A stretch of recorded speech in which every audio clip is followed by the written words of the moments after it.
ದೆಹಲಿಗೆ ಹೋಗ್ತಿದ್ದೀರಿ ಇವತ್ತು ಅಥವಾ ನಾಳೆ, ಇವತ್ತು ಸಾಯಂಕಾಲ ಅಥವಾ ನಾಳೆ ಹೋಗ್ತೀವಿ. ಸಂಸದರಾದ್ರಿ ಸರ್, ಏನು ಹೇಳ್ತೀರಿ ಕ್ಷೇತ್ರದ ಕ್ಷೇತ್ರ ಮತದಾರರಿಗೆ ಈಗಾಗಲೇ ನಾನು ಹೃದಯಪೂರ್ವಕ ಕೃತಜ್ಞತೆ ಧನ್ಯವಾದಗಳನ್ನು ಹೇಳಿದ್ದೇನೆ. ಅವರೇನು ನಿರೀಕ್ಷೆ ಇಟ್ಟಿದ್ದಾರೆ ಆ ಕ್ಷೇತ್ರದ ಸಮಗ್ರ ಅಭಿವೃದ್ಧಿಗೆ, ಆ ನಿರೀಕ್ಷಿತಕ್ಕಾಗಿ ಪ್ರಾಮಾಣಿಕವಾಗಿ ಕೆಲಸವನ್ನು ಮಾಡ್ತೇನೆ. ನನ್ನಿಂದ ಭಾಳಷ್ಟು ಆ ಕ್ಷೇತ್ರದ ಅಭಿವೃದ್ಧಿ ಆಗಬೇಕನ್ನುವಂಥದ್ದು ಅವರ ಅನಿಸಿಕೆ ಇದೆ. ಅದಕ್ಕೆ ಯೋಜನಾಬದ್ಧವಾಗಿ ಆ ಕೆಲಸವನ್ನು ನಾನು ಮಾಡ್ತೇನೆ. ಎಲ್ಲೋ ಒಂದು ಕಡೆ ನಿರೀಕ್ಷಿತ ಪ್ರಮಾಣದ ಸೀಟ್ ಬರಲಿಲ್ಲ.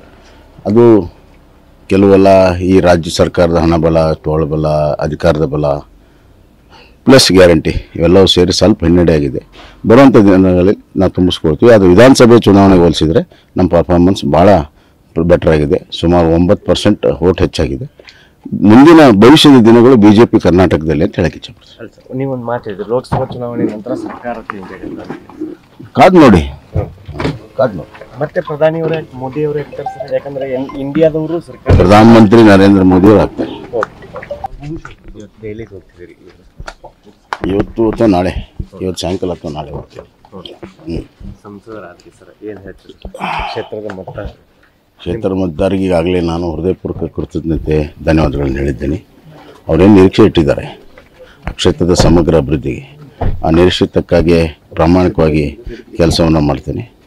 ನನ್ನಿಂದ ಭಾಳಷ್ಟು ಆ ಕ್ಷೇತ್ರದ ಅಭಿವೃದ್ಧಿ ಆಗಬೇಕನ್ನುವಂಥದ್ದು ಅವರ ಅನಿಸಿಕೆ ಇದೆ. ಅದಕ್ಕೆ ಯೋಜನಾಬದ್ಧವಾಗಿ ಆ ಕೆಲಸವನ್ನು ನಾನು ಮಾಡ್ತೇನೆ. ಎಲ್ಲೋ ಒಂದು ಕಡೆ ನಿರೀಕ್ಷಿತ ಪ್ರಮಾಣದ ಸೀಟ್ ಬರಲಿಲ್ಲ.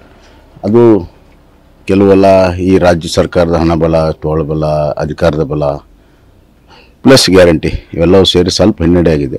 ಬರುವಂಥ ದಿನಗಳಲ್ಲಿ ನಾವು ತುಂಬಿಸ್ಕೊಳ್ತೀವಿ. ಅದು ವಿಧಾನಸಭೆ ಚುನಾವಣೆಗೆ ಹೋಲಿಸಿದರೆ ನಮ್ಮ ಪರ್ಫಾರ್ಮೆನ್ಸ್ ಭಾಳ ಬೆಟರ್ ಆಗಿದೆ. ಸುಮಾರು 9% ವೋಟ್ ಹೆಚ್ಚಾಗಿದೆ. ಮುಂದಿನ ಭವಿಷ್ಯದ ದಿನಗಳು BJP ಕರ್ನಾಟಕದಲ್ಲಿ ಅಂತ ಹೇಳಕ್ಕೆ ಇಚ್ಛೆಪಡ್ತೀನಿ. ಅಲ್ಲ ಸರ್, ನೀವೊಂದು ಮಾತು ಹೇಳಿದ್ರಿ, ಲೋಕಸಭಾ ಚುನಾವಣೆ ನಂತರ ಸರ್ಕಾರ ಚೇಂಜ್ ಆಗುತ್ತೆ. ಕಾದು ನೋಡಿ. ಮತ್ತೆ ಪ್ರಧಾನಿಯವರೇ ಮೋದಿಯವರೇ ಆಗ್ತಾರೆ ಸರ್, ಯಾಕಂದ್ರೆ ಇಂಡಿಯಾದವರು ಸರ್ಕಾರ ಪ್ರಧಾನಮಂತ್ರಿ ನರೇಂದ್ರ ಮೋದಿಯವರು ಆಗ್ತಾರೆ.